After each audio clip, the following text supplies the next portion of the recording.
जय श्री राम, हर हर महादेव। मैं अधिवक्ता बागेश श्रीवास्तव वाराणसी से पुनः आप लोग के समक्ष उपस्थित हूँ एक नया वीडियो लेकर नए ऊर्जा के साथ। और मुझे विश्वास है कि आप लोग भी ऊर्जावान होंगे। हम लोग चर्चा कर रहे थे उत्तर प्रदेश उच्चतर न्यायिक सेवा के पूर्व के प्रश्न पत्रों का, किसका उत्तर कैसे दिया जाएगा।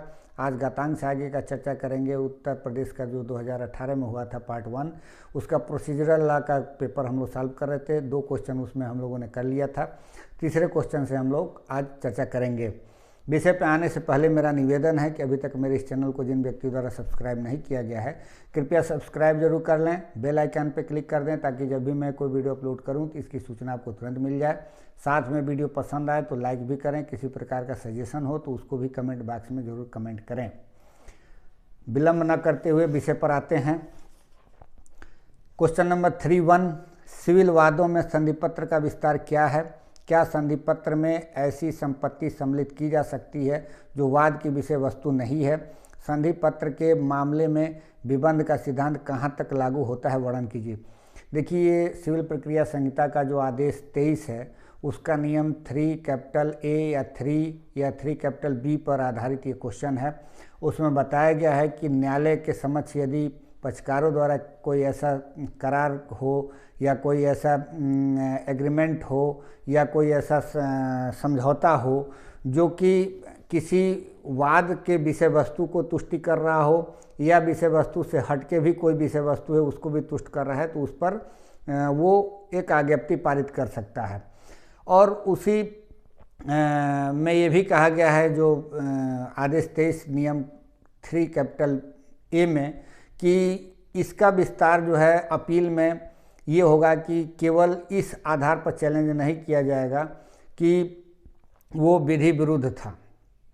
उसके बाद आगे कह रहा है कि इसमें अगर जो कोई प्रातिनिधिक वाद लाया है कोई, तो उसमें समझौता उसके द्वारा नहीं किया जाएगा बिना न्यायालय के परमिशन से। तो अब उसको हम लोग देख लेते हैं कि एक्चुअल में बेयर क्या कह रहा है। और ये वाकई में जो क्वेश्चन है ना, ये विबंध पर ही लागू होता है। और इसको कहा गया था, जो केस है 1967 में, वो केस का नाम है सुब्बा राव वर्सेज, बता रहे हैं, 1 मिनट देख के, इसको दिमाग से मिस कर गया है कौन सा केस है। एक लेटेस्ट भी केस है, उसको भी देख लेते हैं।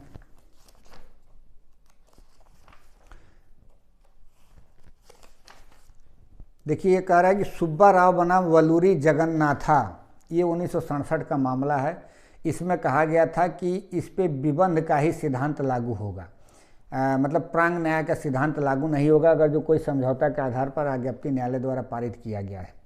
और उसी मामले को 2019 में पुनः दोहराया गया मनोज एवं अन्य बनाम श्रीमती देवेंद्री देवी के मामले में। 21 अक्टूबर 2019 का मामला है। और इसमें ये कहा गया था कि विबंध इसलिए लागू होगा और प्रांग न्याय इसलिए नहीं लागू होगा, इसका व्याख्या किया गया था। इसमें जो मुख्य बिंदु ये होता है कि प्रांग न्याय में दोनों पक्षकारों का न्याय निर्णय होता है, मतलब कि उस पर जो है बाकायदे जो है दोनों पक्षकारों का क्रॉस एग्जामिनेशन होता है। उसके बाद न्यायालय उस निष्कर्ष पर पहुंचता है कि क्या आज्ञप्ति पारित किया जाए। जबकि जो समझौता होता है, समझौता में वो किसी प्रकार का एडजुडिकेशन नहीं होता है, उसमें न्याय निर्णय नहीं होता है, सिर्फ उनके समझौता के आधार पर आज्ञप्ति पारित कर दी जाती है।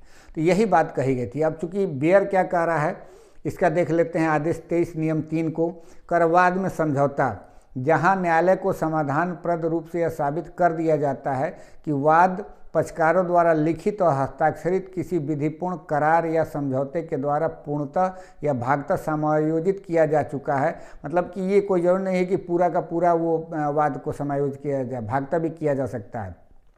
या जहां प्रतिवादी वाद की पूरी विषय वस्तु के या उसके किसी भाग के संबंध में वादी की तुष्टि कर देता है, वहां न्यायालय से करार, समझौते या तुष्टि के अभिलिखित किए जाने का आदेश करेगा। और जहां तक कि वह वाद के पक्षकारों से संबंधित है, चाहे करार, समझौते या तुष्टि की विषय वस्तु वही हो या न हो जो वाद की विषय वस्तु है, जहां तक तदनुसार डिक्री पारित करेगा। मतलब इसमें स्पष्ट ये भी कह दिया गया है इस नियम में कि चाहे वो विषय वस्तु वही हो या न हो जो कि वाद की विषय वस्तु है। जो क्वेश्चन पूछ रहा है यही पूछ रहा है कि क्या उसके अलावा भी किया जा सकता है, तो इसका आंसर हाँ। अब जो हमने केस ला बताया सुब्बा राव बनाम वल्लूरी जगन्नाथा का मामला, या मनोज एवं अन्य बनाम श्रीमती देवेंद्री देवी का जो 21 अक्टूबर 2019 को पारित किया गया है, तो इसमें यही कहा गया था कि विबंध का नियम इसमें लागू होगा, न कि स्टापेल का नियम लागू होगा। प्रोविजो इसका कह रहा है कि परंतु जहां एक पक्षकार द्वारा यह अभिकथन किया जाता है और दूसरे पक्षकार द्वारा यह इनकार किया जाता है कि कोई समायोजन या तुष्टि तय हुई थी, वहां न्यायालय इस प्रश्न का विनिश्चय करेगा, किंतु इस प्रश्न के विनिश्चय के प्रयोजन के लिए किसी स्थगन की मंजूरी तब तक नहीं दी जाएगी जब तक कि न्यायालय ऐसे कारणों से जो लेखबद्ध किए जाएंगे ऐसा स्थगन मंजूर करना ठीक न समझे। और ऐसे करार स्पष्टीकरण करें कि ऐसे करार या समझौता जो भारतीय संविधान अधिनियम 1872 के अधीन शून्य या शून्यकरणीय है, इस नियम के अर्थ में विधिपूर्ण नहीं समझा जाएगा। इसके कहने का तात्पर्य है कि जहां संविधान अधिनियम में किसी करार को विधिपूर्ण घोषित किया गया है, उन कंडीशनों को, वही करार यहाँ पर भी विधिपूर्ण होंगे, और जहाँ वहाँ पे बताया गया है कि कौन से करार जो है शून्य हो जाएंगे या शून्यकरणीय हो जाएंगे, जैसे 14 से लेकर के 20 तक मामले दिए गए हैं, या उधर आपके जो है 23 में दिए गए हैं, या 25 में दिए गए हैं, या 26, 27, 28 में दिए गए हैं, 29 में दिए गए हैं कि कौन से करार या संविधाएँ शून्य हो जाएंगी। तो वो यहाँ कह रहा है कि उस तरीका का भी अगर जो कोई संविदा किया जा रहा है तो भी शून्य हो जाएगा, उसको विधिपूर्ण नहीं माना जाएगा। अब इसके बाद से हम लोग देख लेते हैं इसका जो उपधारा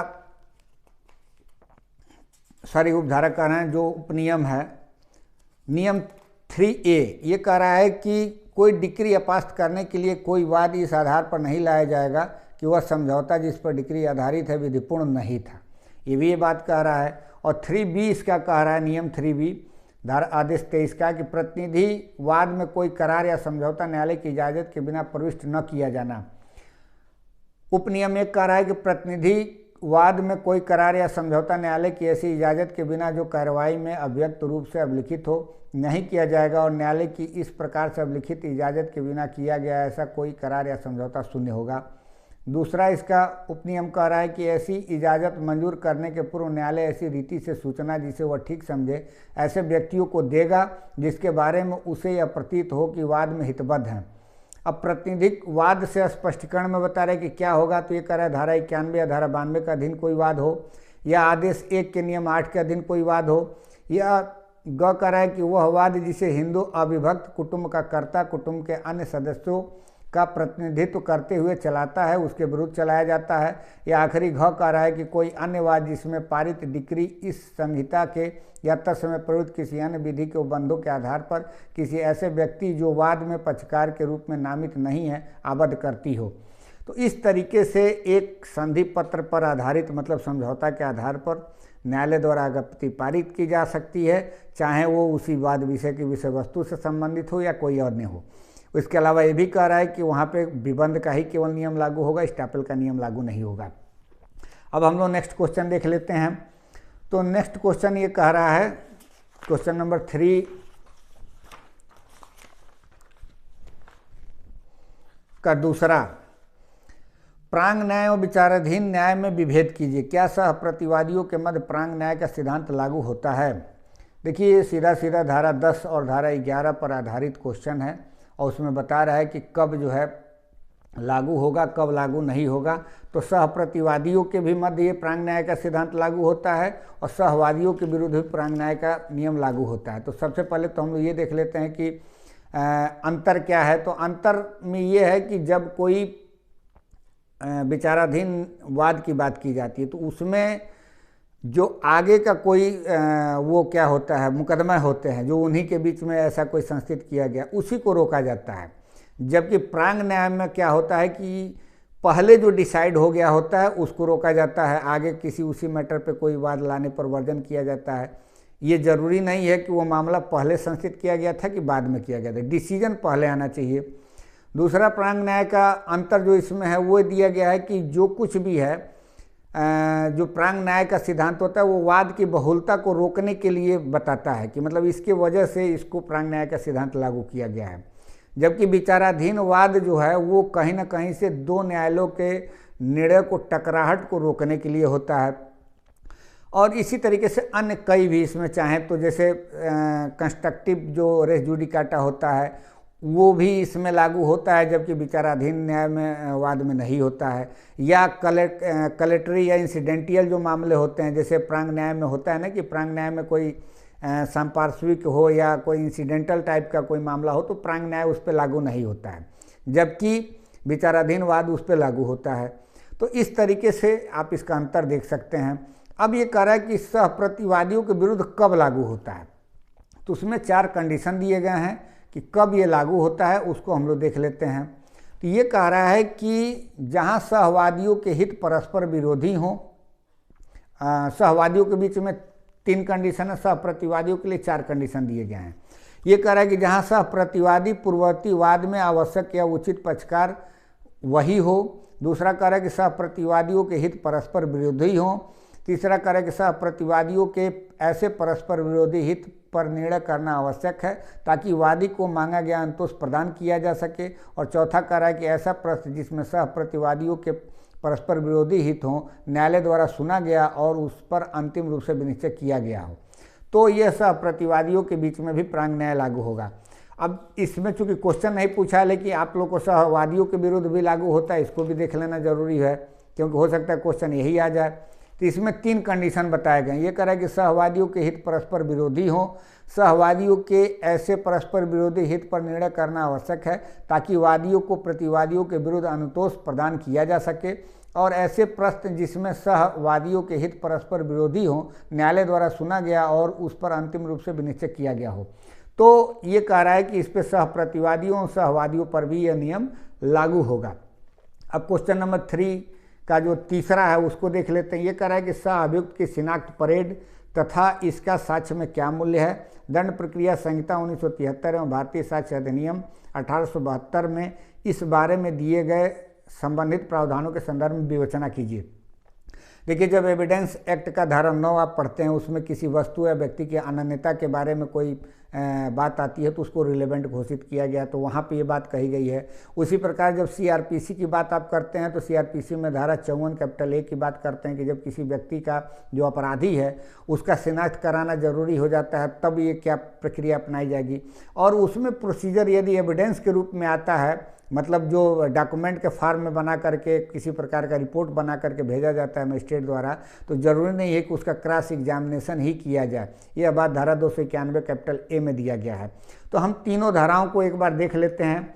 अब धारा जो 9 है एविडेंस एक्ट का, उसका चर्चा इसलिए नहीं जरूरी है क्योंकि उसमें कई बातों को रिलेवेंट बताया गया। उसमें एक ये भी है कि व्यक्ति या वस्तु की अनन्यता को भी रिलेवेंट घोषित किया गया। मेन प्रोसीजरल लॉ की जो बात है कि इसका एविडेंशियल वैल्यू क्या है, तो एविडेंशियल वैल्यू यही है कि केवल उसका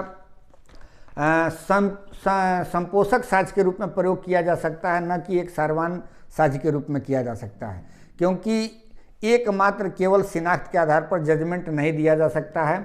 और इसको एक केस में कहा गया था, वो केस है,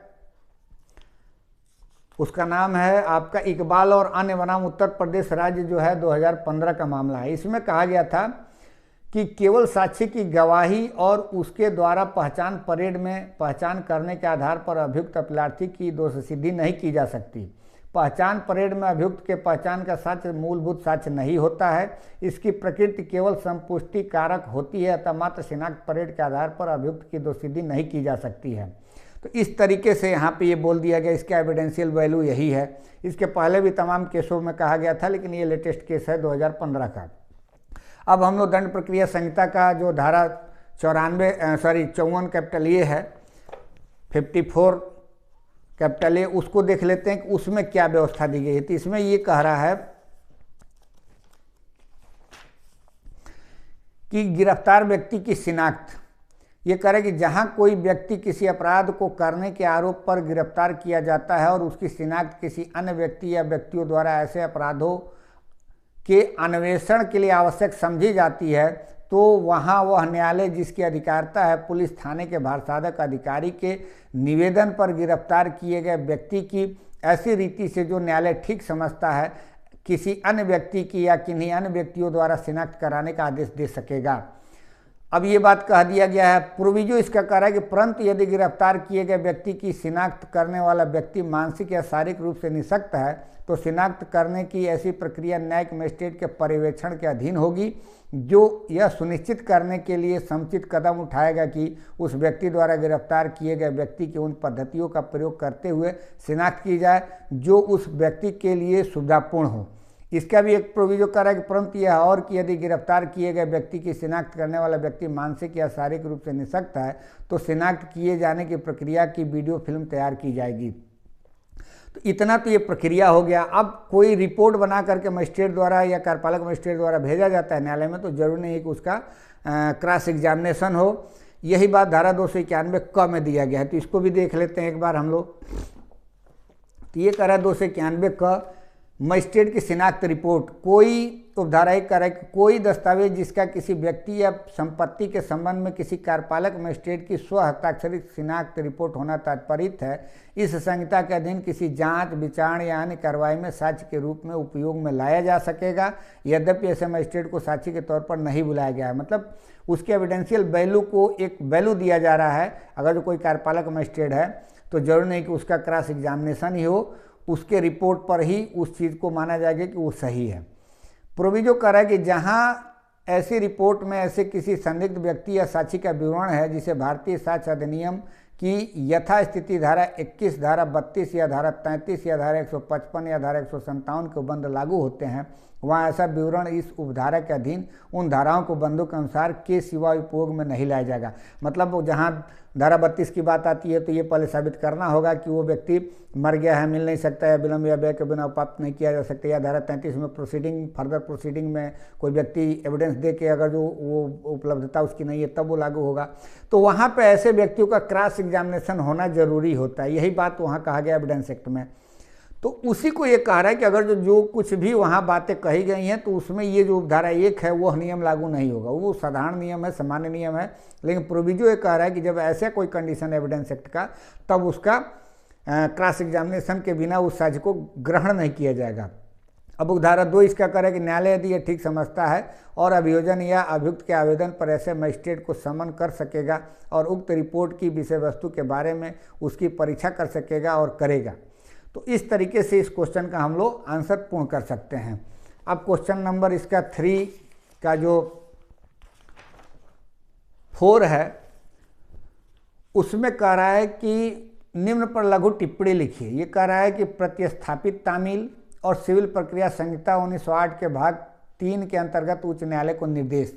तो प्रतिस्थापित तामील की जब जहाँ तक बात है तो वो आदेश 5 नियम 20 में दिए गए हैं और वो तभी प्रयोग किए जाते हैं जब जो प्रतिवादी है या तो अपने आप को उस समन से बचा रहा है या मतलब लेना नहीं चाहता है या कहीं चला गया है, तो वो जो समन है उसकी प्रति को उसके आवास पर एक सहृदय भाग पे उसको चस्पा किया जाएगा ताकि वो जब भी कभी आवे तो उसको देख ले, और ऐसे ही न्यायालय के भी किसी सहृदय भाग पर चस्पा किया जाएगा और इसको प्रतिस्थापित तामील माना जाएगा। मान लिया जाएगा कि उसको सर्व हो गया तामील। अब देख लेते हैं हम लोग धारा आदेश 5 नियम 20 क्या कह रहा है।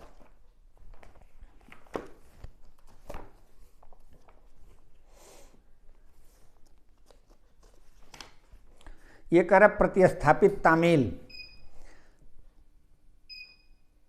आदेश 5 नियम 20, जहां न्यायालय का समाधान हो जाता है कि यह विश्वास करने के लिए कारण है कि प्रतिवादी इस प्रयोजन के से ही उस पर तामील न होने पाए सामने आने से बचता है या समन की तामील मामूली प्रकार से किसी अन्य कारण से नहीं की जा सकती, वहाँ न्यायालय आदेश देगा कि समन की तामील उसकी एक प्रति न्याय सदन के किसी सहृदय स्थान में लगाकर, और यदि ऐसा कोई गृह हो जो उस गृह के जिसमें प्रतिवादी का अंतिम बार निवास करना या कारोबार करना या विलाप के लिए स्वयं काम करना ज्ञात है, किसी सहृदय भाग पर भी लगाकर या ऐसी अन्य रीति से जो न्यायालय ठीक समझे की जाए।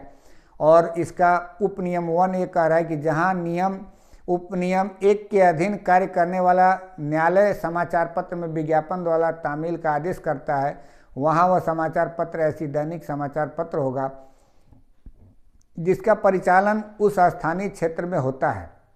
जिसमें प्रतिवादी का अंतिम बार वास्तव में और स्वेच्छा से निवास करना या कारोबार करना या अभिलाप के लिए स्वयं काम करना ज्ञात है।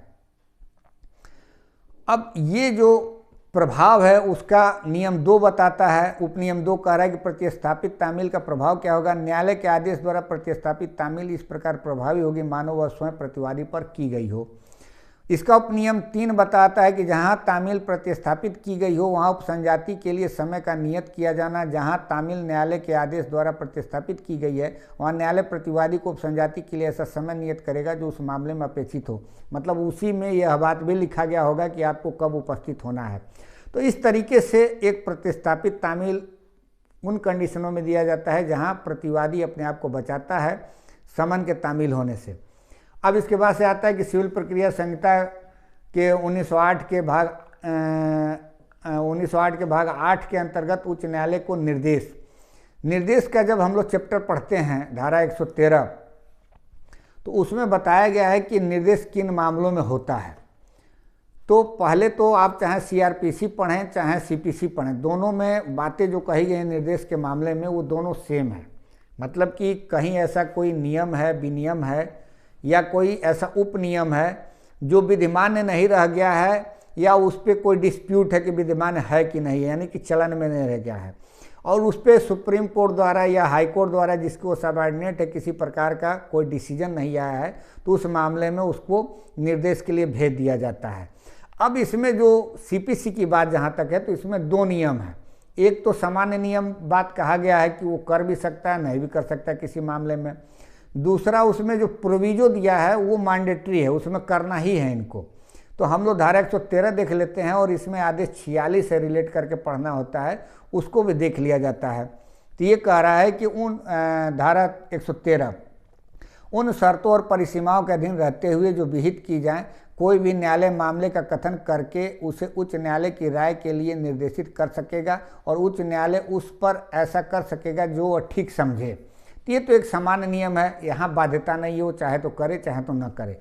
लेकिन इसका प्रोविजो कर रहा है कि जहाँ न्यायालय का यह समाधान हो जाता है कि उसके साथ लंबित मामले में किसी अधिनियम अध्यादेश या विनियम अथवा किसी अधिनियम अध्यादेश या विनियम में अंतर्विष्ट किसी उपबंध की विधिमान्यता के बारे में ऐसा अंतर्वलित है जिसका अवधारण उस मामले को निपटाने के लिए आवश्यक है और उसकी राय है कि ऐसा अधिनियम अध्यादेश विनियम या उपबंध अविधिमान्य या अपरिवर्तनीय है, किंतु उस उच्च न्यायालय द्वारा जिसके वह न्यायालय अधीनस्थ है या उच्चतम न्यायालय द्वारा इस प्रकार घोषित नहीं किया गया है, वहाँ न्यायालय अपनी राय और उसके कारणों को वर्णित करते हुए मामले का कथन करेगा और उसे उच्च न्यायालय की राय के लिए निर्देशित करेगा। यहाँ पे मैंडेटरी हो गया है। स्पष्टीकरण कर रहा है कि इस धारा में विनियम से बंगाल, मुंबई या मद्रास संहिता का कोई विनियम या साधारण खंड अधिनियम 1897 में या किसी राज्य के साधारण खंड अधिनियम में परिभाषित कोई भी विनियम अभिप्रेत है।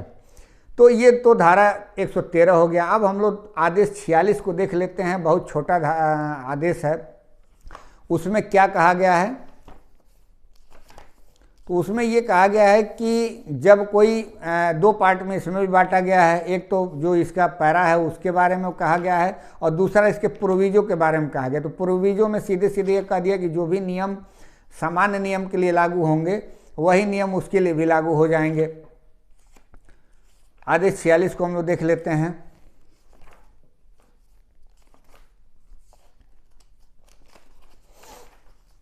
निर्देश आदेश 46 कह रहा है कि आदेश 46 का नियम 1 उच्च न्यायालय को प्रश्न का निर्देश जहां ऐसे वाद या अपील की जिसमें डिक्री की अपील नहीं होती, सुनवाई के पूर्व या सुनवाई में। अब देखिए ये कंडीशन ये बता रहा है कि किन कंडीशनों में ही अपील उसका निर्देश किया जाएगा, यानी कि जहां डिक्री की अपील नहीं होती है, सुनवाई के पूर्व या सुनवाई में अथवा जहां किसी ऐसी डिक्री के निष्पादन में किसी विधि का या विधि का बल रखने वाली प्रथा का कोई ऐसा प्रश्न उत्पन्न होता है जिसके बारे में वह न्यायालय जो वाद या अपील का विचार कर रहा है या डिक्री का निष्पादन कर रहा है युक्तियुक्त शंका रखता है, वहाँ वह न्यायालय स्वप्रेरणा से या पक्षकारों में से किसी के आवेदन पर मामले के तथ्यों और उस विषय बिंदु का जिसके सहित उच्च न्यायालय के विनिश्चय के लिए निर्दिष्ट कर सकेगा।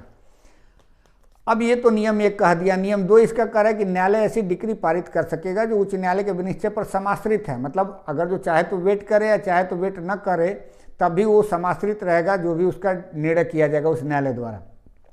तो उप नियम 2 कह रहा है कि नियम 2 कह रहा है इसका आदेश 46 का कि न्यायालय कार्रवाई को रोक सकेगा, ऐसे निर्देश किए जाने पर भी मामले में अग्रसर हो सकेगा और उच्च न्यायालय को निर्दिष्ट किए गए विषय बिंदु के विनिश्चय पर समाश्रित डिक्री पारित कर सकेगा या आदेश कर सकेगा।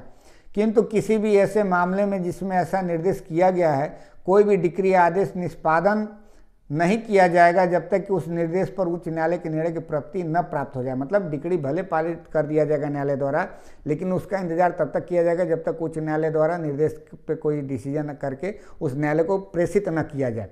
अब नियम इसका 3 कह रहा है कि उच्च न्यायालय का निर्णय पारित किया जाएगा और मामला तदनुसार निपटाया जाएगा। यदि पक्षकार उपसंजात हो और सुनवाई की वांछा करे तो उच्च न्यायालय उन्हें सुनने के पश्चात इस प्रकार निर्दिष्ट किए गए विषय बिंदु का विनिश्चय करेगा और अपने निर्णय की रजिस्ट्रार द्वारा हस्ताक्षरित प्रति उस न्यायालय को पारित करेगा जिसने निर्देश किया था, और ऐसा न्यायालय उसकी प्राप्ति पर उस मामले को उच्च न्यायालय के विनिश्चय के अनुरूप निपटाने के लिए अग्रसर होगा। ये प्रक्रिया है। और इसका नियम 4 कह रहा है कि उच्च न्यायालय को किए गए निर्देश के खर्चे उच्च न्यायालय में के विनिश्चय के लिए किए गए निर्देश के परिणाम खर्चे यदि कोई हो मामले के खर्चे समझे जाएंगे और ये डिसीजन फिर उस विचार न्यायालय द्वारा ही किया जाएगा कि खर्चे कौन देंगे।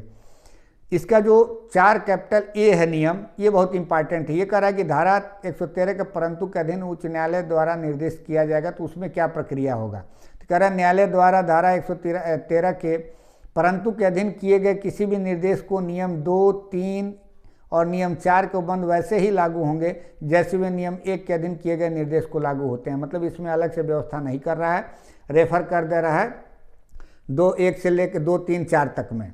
अब इसका नियम 5 कह रहा है कि निर्देश करने वाले न्यायालय की डिक्री को परिवर्तित करने आदि की शक्ति क्या है। तो जहां उच्च न्यायालय को किसी मामले का निर्देश नियम 1 के अधीन या धारा 113 के परंतु के अधीन किया जाता है, वहीं उच्च न्यायालय मामले को संशोधन के लिए लौटा सकेगा और किसी ऐसी डिक्री या आदेश को परिवर्तित, रद्द या पस्त कर सकेगा जिसे निर्देश करने वाले न्यायालय ने उस मामले में किया है या पारित किया है जिसमें से निर्देश उठा था, और ऐसा आदेश कर सकेगा जो वह ठीक समझे। और इसका नियम 6 कह रहा है कि लघुवाद में अधिकारिता संबंधी प्रश्नों को उच्च न्यायालय को निर्देश करने की शक्ति क्या होगी। तो कह रहा है कि जहां निर्णय के पूर्व किसी समय वह न्यायालय जिसमें वाद संस्थित किया गया है या शंका करता है कि क्या वह वाद लघुवाद न्यायालय द्वारा संज्ञेय नहीं है, वहां वह वाद की प्रकृति के बारे में शंका के लिए अपने कारणों के कथन सहित अभिलेख को उच्च न्यायालय को निवेदित करेगा। और इसका उपनियम 2 कह रहा है कि अभिलेख और कथन के प्राप्त होने पर उच्च न्यायालय उस न्यायालय को वाद में अग्रसर होने के लिए वाद पत्र के ऐसे अन्य न्यायालय में उपस्थित किए जाने के लिए जिसके बारे में वह अपने आदेश द्वारा घोषित करे कि वह न्यायालय वाद का संज्ञान करने के लिए सक्षम है, लौटाने के लिए आदेश दे सकेगा। और आखिरी इसका जो नियम 7 है, ये कह रहा है कि लघुवादों में अधिकारिता संबंधी भूल के अधीन की गई कार्रवाइयों को पुनरीक्षण के लिए निवेदित करने की जिला न्यायालय की शक्ति। तो इसमें कह रहा है कि नियम 1 उपनियम 1, जहां जिला न्यायालय को यह प्रतीत होता है कि उसका अधीनस्थ न्यायालय यह गलत धारणा करने के कारण कि वाद लघुवाद न्यायालय द्वारा संज्ञेय है या इस प्रकार संज्ञेय नहीं है, अपने में विधि द्वारा निहित की गई अधिकारिता का प्रयोग करने में असफल रहा है या इस प्रकार निहित न की गई अधिकारिता का प्रयोग कर चुका है, वहाँ जिला न्यायालय इस बारे में कि वाद की प्रकृति की बाबत अधीनस्थ न्यायालय की राय गलत है, अपने कारणों के कथन सहित अभिलेख को उच्च न्यायालय को निवेदित कर सकेगा और यदि पक्षकार द्वारा अपेक्षित किया जाए तो निवेदित करेगा। मतलब जैसे इस कोई डिस्प्यूट हो जाता है कि लघुवाद न्यायालय द्वारा इस मामले का ग्रहण किया गया कि नहीं किया गया, तो जिला न्यायालय की इसमें शक्ति बता रहा है, ये भी डायरेक्ट उस मामले में पुनरीक्षण का प्रयोग करते हुए निर्देश कर सकता है हाईकोर्ट को। अब उपनियम 2 इसका कह रहा है कि अभिलेख और कथन की प्राप्ति पर उच्च न्यायालय मामले में ऐसा आदेश कर सकेगा जो वह ठीक समझे। और उपनियम 3 कह रहा है कि ऐसे मामले में उच्च न्यायालय को इस नियम के अधीन निवेदित किया गया है डिक्री की पश्चातवर्ती किन्हीं भी कार्यवाहियों के बारे में उच्च न्यायालय ऐसा आदेश कर सकेगा जो परिस्थितियों में उसे न्यायसंगत और उचित प्रतीत हो। और उपनियम 4 कह रहा है कि जिला न्यायालय का अधीनस्थ न्यायालय ऐसी अध्यपेक्षा का अनुपालन करेगा जो जिला न्यायालय इस नियम के प्रयोजन के लिए किसी अभिलेख या जानकारी के लिए करे। तो इस तरीके से बहुत ज़्यादा बड़न इसमें नहीं है, छोटा सा एक आदेश है, आदेश 46, जिसमें नियम 1 से लेकर 7 तक नियम दिए गए हैं, तो हम लोगों ने उल्लेख किया। अब इसी तरीके से जिस तरीके से क्वेश्चन आए उसको कन्फाइन करके आप क्वेश्चन का आंसर दे सकते हैं। मैंने जिन जिन धाराओं का वर्णन किया है उसको आप लोग ज़रूर पढ़िएगा। जिन केसला का मैंने वर्णन किया उसको भी एक बार ज़रूर देख लीजिएगा, वीडियो लंबा हो जाएगा। मिलते हैं अगले वीडियो में नए ऊर्जा के साथ, तब तक के लिए इजाज़त दीजिए। धन्यवाद।